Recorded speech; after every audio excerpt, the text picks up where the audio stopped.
तलब क्या है। हुसैन इब्ने अली ने जब रात के वक्त में ये खबर सुनी तो आपको खबर मिली थी कि हजरत अमीर मुआविया रज़ी अल्लाह तबारक व तआला अन्हु का विसाल हो चुका है। जब आपका इंतकाल हुआ तो यजीद पलीद तख्त नशी होने के लिए तैयार था, जबकि उससे खुद हजरत अमीर मुआविया ने इंतकाल से पहले ये कहा था कि 3 लोगों से अपनी खिलाफत की तस्दीक कर लेना। पहले उन लोगों से पूछ लेना, अगर वो लोग खलीफा बनना चाहें तो उनको दे देना, जिद करके अड़ना मत।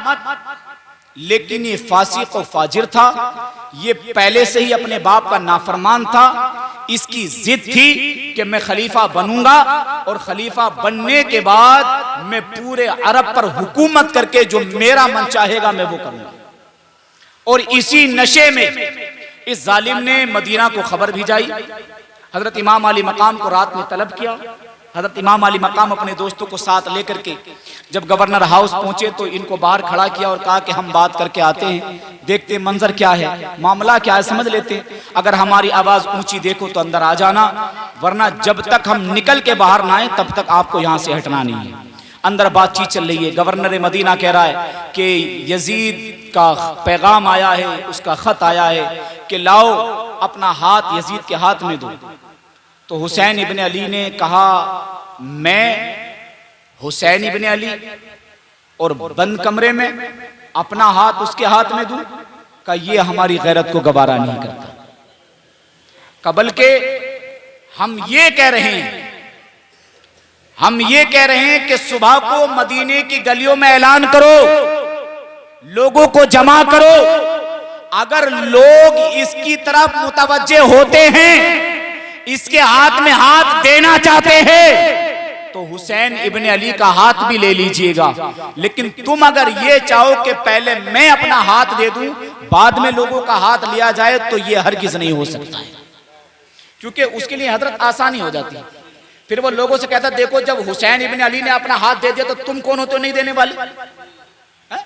तो हुसैन इब्ने अली ने कहा, नहीं ये हम चोरी छुपके नहीं कर सकते। जब ये पलटे तो किसी कहने वाले ने कहा कि तुमने इसे छोड़ दिया, कत्ल कर दो, मौका गनीमत है, अगर अब नहीं पकड़ा तो फिर नहीं पकड़ सकते। इमाम अली मकाम पीछे पलटे और पलटने के बाद में कहा, तेरी नस्ल का बुरा हो, तू हमें कत्ल करने की बात करता है। उठा, किसके बाजू में इतनी ताकत है जो हुसैन इब्ने अली की तरफ तलवार उठा सके। और फरमाया, सुबह तक मैया ने दूध पिलाया है तो आकर के हुसैन इब्ने अली से मुकाबला कर लेना। मैं हुसैन इब्ने अली हूं, नाना का मदीना तो छोड़ना गवारा करूंगा, लेकिन उस नापाक के हाथ में अपना हाथ देना कभी भी गवारा नहीं कर सकता।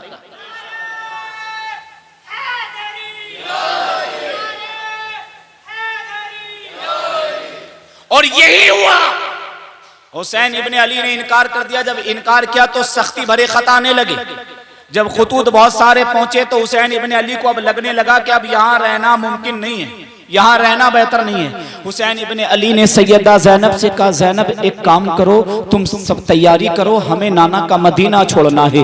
वो रात बड़ी खतरनाक रात थी, बड़ी दर्द भरी रात थी। जिस मदीने में हुसैन ने बचपना गुजारा, जिस मस्जिद नबवी के सहन में हुसैन ने खेल करके अपना बचपना गुजारा, जिसके घर का दरवाजा भी मस्जिद नबवी के सहन में खुलता था, जिसने उठते हुए भी मदीना देखा है, जिसने बैठे हुए भी मदीना देखा है, जिसने चलते फिरते भी मदीना देखा है, जिसकी नस नस में मदीना बसा है, जिसकी हर आन में मदीना बसा है, आज जब बुढ़ापे की दहलीज पर कदम रखा है, अल्लाहू अकबर, जब चैन सुकून राहत आराम करार के दिन आ गए हैं, हुसैन इब्ने अली को लगने लगा है अब नाना के मदीने में ठहरना बेहतर नहीं है। सैयदा ज़ैनब ने पूछा, क्यों? फरमाया, ज़ैनब जब दीन फैलाना था तो नाना ने मदीना बसाया था, अब दीन बचाना है तो हमें मदीना छोड़ना पड़ेगा। और दीन का हजरत अजीब फलसफा देखे। जब दीन फैलाया गया तो मुस्तफा ने मदीने को चुना, और जब दीन बचाया गया तो नवासे ने करबला को चुना। हुसैन इब्ने अली रात की तारीकी में सैयदा ज़ैनब को लेकर के 2 तारीखें मिलती हैं। एक रिवायत मिलती है कि हुसैन इब्ने अली अकेले पहुंचे हुजूर के रोजे पर। दूसरी रिवायत मिलती है कि दोनों बहन भाई पहुंचे। दोनों में से कि एक मान लीजिएगा, जब हुजूर के रोजे पर पहुंचे तो रसूलुल्लाह के रोजे को पकड़ करके हुसैन इब्ने अली रोने लगे। कहा नाना अब वो मदीना छूट रहा है जिस मदीने में तुमने मुझे अपने कांधे पर बैठ करके सवारी खिलाई है। नाना जब मुझे भूख लगती थी इसी मदीने में जन्नत से खाना मंगवाते थे। नाना जब ईद होती थी इसी मदीने में जन्नत से जोड़ा मंगवाते थे। नाना जब जब मुझे जो हाजत होती थी इसी मदीने में आप मुहैया कर देते थे। नाना अब ये मदीना नहीं रहने के लायक है। नाना मदीने में नहीं रह सकता हूँ। नाना मैं नहीं चाहता कि तुम्हारे प्यारे भरे मदीने में, तुम्हारे बसाए हुए मदीने में, हरे भरे मदीने में हुसैन इब्ने अली की वजह से कत्लो गारक हो जाए, हुसैन इब्ने अली की वजह से खून बहाया जाए। का नाना जंगल में रह करके गुजारा कर लूंगा लेकिन लहू से तुम्हारे मदीने पर धब्बा नहीं आने दूंगा। इतना कह करके हुसैन इब्ने अली खश्क खा करके गिर गए। जब बेहोश होए तो मदीने वाले मुस्तफा ख्वाब में तशरीफ लेकर के आए और जब हुजूर आए तो हुजूर ने हुसैन इब्ने अली को अपनी गोद में लिया। कहते बालों में हाथ डालते रहे, जुल्फे सवारते रहे, कभी आपकी पेशानी को चूमते हैं, कभी आपके लबों को चूमते हैं, कभी आपके हलकों को चूमते हैं और उसी शक्ल में चूमते थे। जब बचपने में हुसैन को सूंघते थे, जब बचपने में हुसैन को चूमते थे, जब बचपने में हुसैन की पेशानी का बोसा लेते थे, कभी लबों को चूमते थे, कभी हलकों को चूमते थे। मैंने पूछा या रसूल अल्लाह ये क्या है? फरमाया हुसैन के जिस्म का एक एक हिस्सा सूंघने के भी काबिल है और चूमने के भी काबिल है, चूमने के भी काबिल है। मेरे नाना सल्लल्लाहु अलैहि वसल्लम चूम रहे हैं। अल्लाह अकबर इमाम अली मकाम फरमाते हैं। फिर नाना ने इजाजत दी और बहुत देर में इजाजत दी। मैंने कहा नाना नहीं नहीं, इसी दिन के लिए तो तैयार किया था जब आपकी गोद में एक तरफ हजरत इब्राहिम बैठे हुए थे, एक तरफ में हुसैन बैठा हुआ था। ताइबे सिदरा जिब्रील अमीन ने आकर के कहा था या रसूल अल्लाह रब फरमाता है एक वक्त में दो खुशियां नहीं रख सकते हो, एक को चुन लो। ए नाना तुमने ऐसे वक्त में अपने बेटे को छोड़कर नवासे को चुना है। उसी इब्राहिम की कुर्बानी को अदा करने का वक्त आ गया है। अब मैं मदीना छोड़ के करबला को चुन रहा हूं।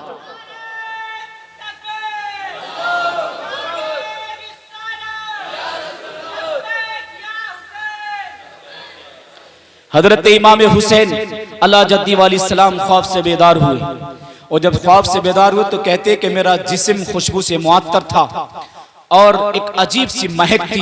फिर मैं वहां से जन्नतुल बकी गया और जन्नतुल बकी जब गया तो मैं अपनी माँ के मजार से लिपट के रोया और जब मजार से माँ के लिपट के रोए तो आप सोचो कैफियत क्या होगी, मंजर क्या होगा। हुसैन इब्ने अली बार बार कहते अम्मी वो मदीना छोड़ रहा हूं जिस मदीने में शीर भी मेरे हल्क से तूने उतारा तो नाना का रोजा देख करके उतारा। मां मैं वो मदीना छोड़ रहा हूं जिस मदीने में मेरा बचपना गुजरा है। मां मैं वो मदीना छोड़ रहा हूं जिस मदीने में मेरी जवानी गुजरी है। मां मैं वो मदीना छोड़ रहा हूं जिस मदीने में मैंने बुढ़ापे को कदम रखा है। रोते रहे।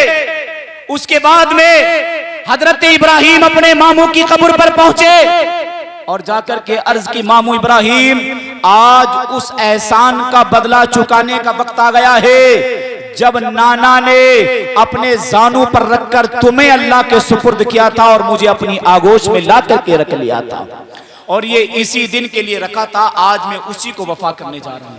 जब ये वहां से आए तो घर में एक कोहराम था हजरत, एक कोहराम था, चीखें निकल रही थी। वो बीमार सुगरा जो शदीद बुखार की हालत में थी, खड़े होने की ताकत नहीं थी। जब हुसैन इब्ने अली ने कहा कि बेटी हम नाना का मदीना छोड़ के जा रहे हैं, अब तुम्हें यही रहना है, तुम्हें यही रहना है। सुगरा रोती थी, चीखे मार मार के कहती थी कि बाबा मुझे भी अपने साथ लेकर के चलो, मदीने में मुझे कौन देखेगा, कौन मेरा पुरशान हाल होगा। का बाबा मैं तुम्हें पता है शदीद बीमार हूँ, मुझे बहुत सख्त बुखार है। इमाम आली मकाम फरमाते बेटी सुगरा हम इसीलिए तो कहते हैं तुम बीमार हो, चलने की ताकत नहीं है, ये छोटा सा काफिला है, सफर बहुत तवील है, तुम इतना नहीं चल पाओगी, इतना कॉपरेट नहीं कर पाओगी। इतना लंबा सफर पैदल तय नहीं कर पाओगी। कहा बेटी तुम यही रहो, यही आराम करो। लेकिन अल्लाह अकबर, जब हुसैन इब्ने अली ने मना किया है, इसने फौरन पारा बदला, फौरन पार्टी बदली और बदलने के बाद अपनी माँ हजरत शहरबानो के कदमों में जाके गिर गई और कहने लगी अम्मी तुम तो समझाओ ना अब्बा को, तुम तो समझाओ ना अब्बा को, बताओ मैं क्या करूंगी। सुगरा रो रही है, कभी फूफी जैनब के पास जाती है, फूफी तुम तो समझाओ ना, बाबा तुम्हारी बात तो मानते हैं। कभी भाई अली अकबर के पास जाती है, कभी अली अकबर के पास जाती है, कभी कासिम के पास जाती है, रो रो कर कहती है मदीने में अकेला छोड़ के ना जाओ, कोई इस मदीने में हावी नहीं है। मदीने की गलियां डसने लगी, अब लेकर साथ चलो। हुसैन इब्ने अली कहते हैं अकबर समझाओ। अली अकबर ने कहा ए सुगरा परेशान न हो, वादा करता हूं 1 महीने के बाद पलटूंगा और तुझे अपने कांधे पर बिठा करके मैं खुद अपने साथ लेकर के जाऊंगा। अल्लाह अकबर। लेकिन सुगरा मानती नहीं थी। जब इमाम अली मकाम सामने आती तो रोने लगती, इतना रोती इतना रोती। जो बुखार में अभी भुन रही थी, जिसका जिस्म बुखार से बहुत तेज हो रहा था, अल्लाह अकबर वही प्यासी सुगरा, वही लाडली सुगरा खड़ी हुई बहुत तेज में और खड़ी होकर के कदम रखने लगी। 3-4 कदम रखे फिर कश खा करके गिर गई। कह रही थी बाबा देखो मैं चल सकती हूँ, देखो मुझ में चलने की ताकत है, देखो मैंने कदम उठाए हैं। कहते अभी 5 ही कदम रखे थे, सुगरा फिर जमीन पर गिर गई है। फिर इमाम अली मकाम ने पानी का छींटा मार करके उसको होश में लाए हैं। फिर जलाल में खड़ी हो जाती है। उसकी रग में अली का खून दौड़ रहा था, उसकी रग में सैयदा ज़ैनब का शीर दौड़ रहा था। खड़ी होती और कहती थी ए बाबा मैं चल सकती हूँ, तुम्हारे काफले में जा सकती हूँ। फिर चंद कदम रखे हैं, फिर बेहोश हो गई, फिर उठी, फिर चली है। जब तीसरी मर्तबा में उठ न सकी, हुसैन की चीख निकल गई। सैयदा ज़ैनब से कहा ज़ैनब इसे संभालो, इसकी मोहब्बत पैरों की बेड़ियां ना बन जाए, इसकी मोहब्बत पैरों की जंजीर ना बन जाए, इसकी मोहब्बत कहीं नाना का मदीना छोड़ने की आड़ ना बन जाए, इसकी मोहब्बत कहीं शरीयत में बांधा ना बन जाए। समझाओ, रोको। इसलिए सैयदा ज़ैनबुल कुबरा ने हजरत अली अकबर को तैयार किया। अकबर ने अपनी आगोश में लेकर के ज़ैनब को समझाया और जब ज़ैनब ने सैयदा सुगरा को समझाया और सुगरा से बात की तो वादा यही हुआ 1 महीने के बाद आएंगे, अपने कांधे पर रखकर खुद करबला लेकर के जाएंगे। अल्लाह अकबर। बहुत खतरनाक मंजर था, बहुत खतरनाक मंजर था। ये अहले बैत में एक कोहराम था। ये रात, ये दिन इतना खतरनाक था। जब ये लोग रवाना हुए तो सुगरा पीछे पीछे चिल्लाती रह गई, चीखे मारती रह गई। लेकिन इमाम अली मकाम ने उसको सब्र दिया, उसको सब्र दिया और वही सब्र दिया जिस सब्र के बारे में अल्लाह ने कहा कि हम तुम्हें आजमाएंगे, माल से भी, औलाद से भी, नफा और नुकसान से भी, बीमारियों से भी, तकलीफों से भी, फल से भी, जिस चीज से हम चाहेंगे तुम्हें आजमाएंगे और फिर उसके बाद में इनाम ये होगा कि तुम्हें सब्र करने वालों में पाएंगे। और जब तुम सब्र करने वालों में रहोगे तो अल्लाह तुम्हें इनाम देगा। हजरत इमाम अली मकाम रज़ी अल्लाह तबारक व तआला अन्हु का ये काफिला छोटा सा मदीने से रवाना हो गया। और जब मदीने से जब चले तो ये मक्कतुल मुकर्रमा पहुंचे। मक्कतुल मुकर्रमा पहुंचे तो हुसैन इब्ने अली की शान देखो एक बार। हुसैन इब्ने अली ने 25 मरतबा पैदल हज किया। कितनी मरतबा? 25 मरतबा। और जो ये कह रहा था कि मेरे हाथ में हाथ दो, उसने 1 मरतबा हज किया, सवारी से किया, रश्को सुरूर की महफिल साथ में, नाचने वाली नचनिए साथ में, गवैये साथ में, शराब के घड़े साथ में, पूरा रास्ता जिहालत गुनाह पे गुनाह करता हुआ आया। और उसकी हद ये थी कि उसने खुद हरम काबा में बैठ करके यजीद पलीद ने शराब पी, रसूलुल्लाह के मुसल्ले पर घोड़े बांधे। हुसैन इब्ने अली ने शराब की बू को महसूस किया और इससे पूछा ये क्या है। इसने 2 जाम तैयार किए और कहा लो पियो, ये मुल्क शाम में बनती है, बहुत लजीज है। हुसैन इब्ने अली ने कहा तू पीने की बात करता है, हमारे पैर की जूती भी इसको कबूल नहीं करती, हम इसको पैर की जूती पर भी नहीं रखते। और आज हुसैन इब्ने अली का नारा लगाने वाले, हुसैन इब्ने अली पर जान छिड़कने वाले जाने कितने जवान ऐसे हैं कि वो रातों को अपने घर भी सुकून से नहीं सो पाते। हुसैन की जिंदगी का मतलब समझो मेरे भाई, हुसैन की जिंदगी का मतलब है तुम एक अच्छी दिशा में ला करके रखना। तुम्हें इंसानियत के रास्ते पर ला करके रखना है। हुसैन का मतलब सिर्फ और सिर्फ शरीयत की पासबानी है, नमाजों की पाबंदी है। शरीयत के पासबान रहो, नमाजों की पाबंदी रहो। हुसैन से अदना सी मोहब्बत भी तुम्हारे ईमान की हिफाजत का जिम्मा है। कैद कुछ नहीं है, जितनी चाहो इतनी मोहब्बत करो, दिल खोल के करो, रात दिन करो, उठते बैठते करो, जंगल खेतों कल्याण मैदान में करो, जहां चाहो वहां मोहब्बत करो। लेकिन मोहब्बत का तकाजा यह है कि नमाजें नहीं छूटना चाहिए, नमाजें नहीं छूटना चाहिए। हमारा मेन टारगेट ही नमाज है, हमारी पहचान ही नमाज है। रसूलुल्लाह के दौर में लोगों की पहचान भी इसी बात से होती थी कि कौन नमाज पढ़ रहा है, जो नमाज पढ़ रहा है वो मोमिन कहलाता था, जो नमाज नहीं पढ़ता था लोग उस पर शक करते थे कि जाने क्या होगा। इसलिए हमारी पहचान नमाज है, हमारी पहचान दाढ़ी है। अपनी पहचान पर कायम रहिएगा। हुसैन इब्ने अली ने पूरा नक्शा करबला का यही दिया हमें कि अपनी जिंदगियों को आसान बनाओ। लोग करबला का मतलब रोना समझते हैं, लोग बयान करते हैं रो रो के करबला हजरत जी, और हमारे ये सीधे साधे भाई ये भी यही बात पसंद करते हैं कि हमें रुलाया जाए। एक बात मैं आपको बताऊं, करबला मेरे भाई बुज़दिली का नाम नहीं है। रोते बुज़दिल है। कौन रोता है? बुज़दिल रोते हैं, बुज़दिल। करबला बुज़दिली नहीं है, करबला बहादुरी है। अपने बच्चों को करबला ऐसे बताओ कि ये करबला सुनकर रोए नहीं, बल्कि करबला सुनकर ये कहें अगर मौका मिला तो एक जिंदगी नहीं 1000 जिंदगी हुसैन के नाम पर कुर्बान कर दे।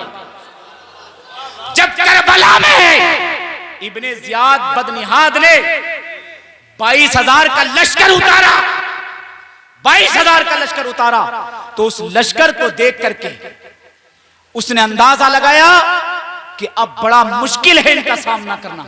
उसने कहा और भेजो, और भेजो। शिमर ने कहा इतने ही काफी है। इब्ने जियाद कहता है तुझे पता नहीं है। उसने कहा ये तो सिर्फ 72 है। काबे 72 को मत देख, इनमें एक एक की ताकत ये है 1000 को एक बार में वासिले जहन्नम करके रख देगा। इन 72 में एक एक की ताकत ये है कि एक एक 1000 को एक बार में वासिले जहन्नम कर देंगे। इसलिए 22,000 का लश्कर इनके लिए कुछ भी नहीं है, कुछ भी नहीं है। और तुम अपने बच्चों को ये सिखाते हो कि करबला में हौवे बैठे थे, करबला में भेड़िया था निकल जाएगा। अबे कुछ भी नहीं। क्या औकात उनकी, उनकी हैसियत क्या थी? अबे हुसैन इब्ने अली के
के लोगों को भी वासिले जहन्नम करने की ताकत रखते थे।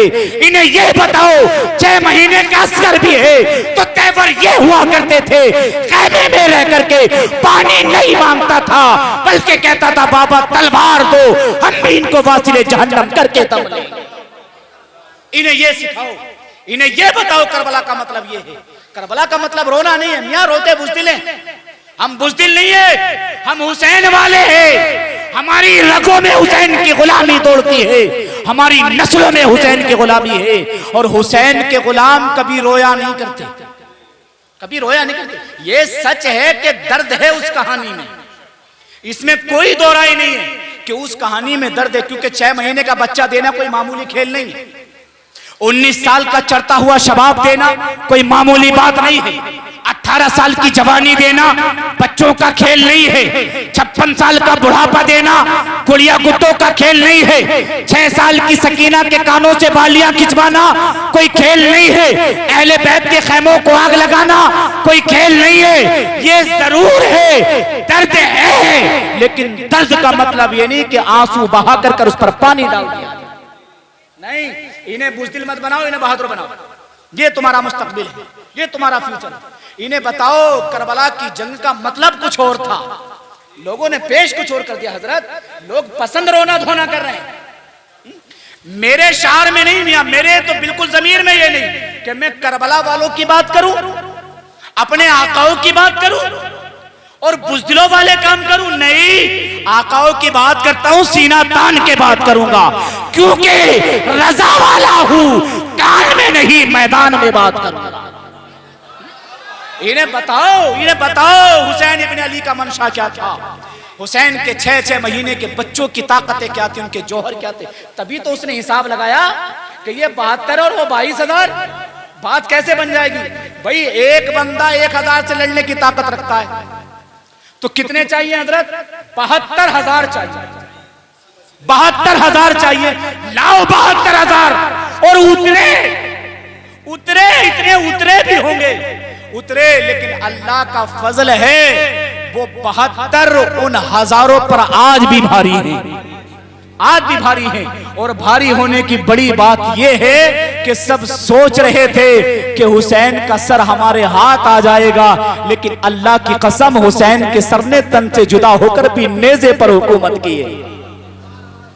लोगों के सर कटते तो जमीन पे गिरते हैं, तुम्हारे आका का सर भी जुदा हुआ तो नेज़े पर रहा।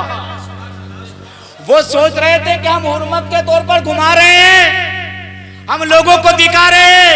मैंने कहा तुम नहीं दिखा रहे, ये अल्लाह की कुदरत कह रही है कि हुसैन वो है कि सर कटने के बाद भी देखो तुमसे ऊंचा नजर आ रहा है, ये उसके बाद भी तुमसे ऊंचा नजर आ रहा है। ये हुसैन इब्न अली है साहब, इसलिए हुसैन इब्न अली को करीब से पढ़ो। करबला बहुत गहरी सुनाऊंगा, आप बिल्कुल परेशान मत हो, करबला बहुत गहरी सुनाऊंगा, लेकिन मेरा थोड़ा सा उसूल है, स्टेप बाय स्टेप काम करना चाहता हूं। मैं सोच रहा था कि मैं तरतीब ब तरतीब आप तक पहुंचूं।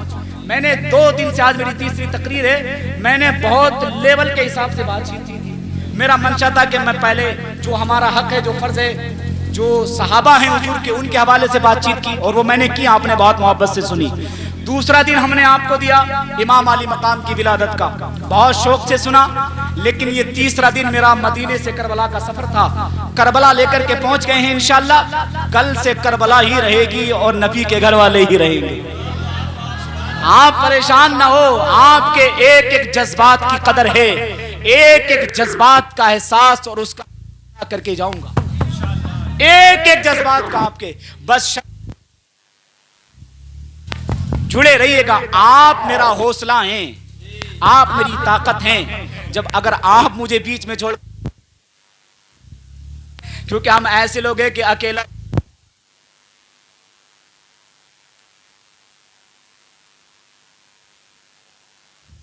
में तो जो मिल जाता उसी के साथ हो जाते हैं, तो इसलिए मिलजुल करके काम।